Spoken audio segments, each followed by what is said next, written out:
As a little girl, I used to sit on my window and sing, ירושלים של זהב ושל נחושת ושלו. And I used to sing it to the sky, thinking God is like listening somehow. הלא לכל שירייך אני כינור.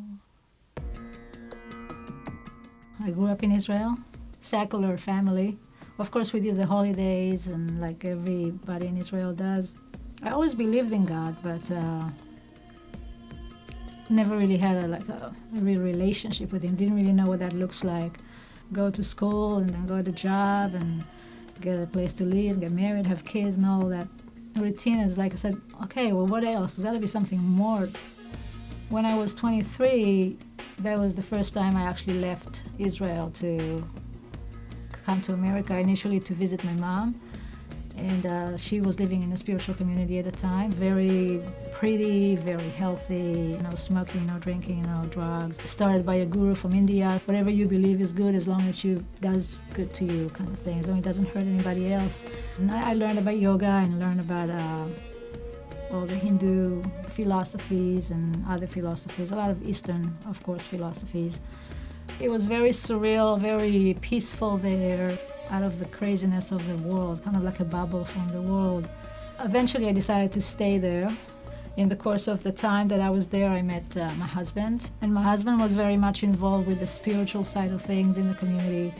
And I started to feel less and less connected. I had different ideas, but didn't really have my own path. Everybody else seemed to really find their place, or see the guru there as their, the spiritual teacher. And I mean, some people even see him as a god. I never felt that I wanted to be a part of that. I just didn't feel like this is the way, and definitely wasn't the way for me. I'm looking for God. I'm looking for to feel God. And I thought, well, the closer thing to that got to be the synagogue. That's the only thing made sense to me. I didn't even consider churches or anything. I mean, the synagogue was very ritualistic. You got to do this and that and this and that and that. And to me, it never, even growing up, it just never felt like the way to God. That got me into a kind of like an obsessed quest for the answers. Videos, documentaries, internet, any spare time that I had was something to do with that. It was consuming me to find those answers, to get down to the bottom of this. At the time, if you asked me if I'll ever believe in Jesus or Yeshua, I thought, are you crazy? When I picked up the New Testament, I was curious to see what's so bad about it. For me, I needed to logically come to the conclusion that all the evidence and everything makes sense. All of a sudden now I'm finding out all these things about Jesus and Christianity, and that completely different than what I thought of. It feels like a completely Jewish book. It was all in Jewish context.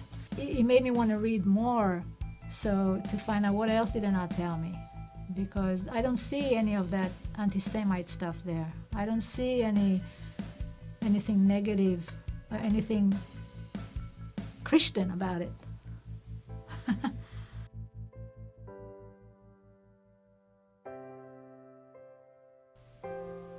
When I read the New Testament and I learned more about who Yeshua is, and and how Jewish he was, and there's nothing more Jewish that a Jewish person can do than to put his faith in the Jewish Messiah. By the time I finished the Gospel of John, I was willing to surrender to Yeshua. There was something about that book, the way it was written, and logically it all added up, but there was that one part that I was holding back on. Surrender, to me, was like almost a defeat, you know. Gosh.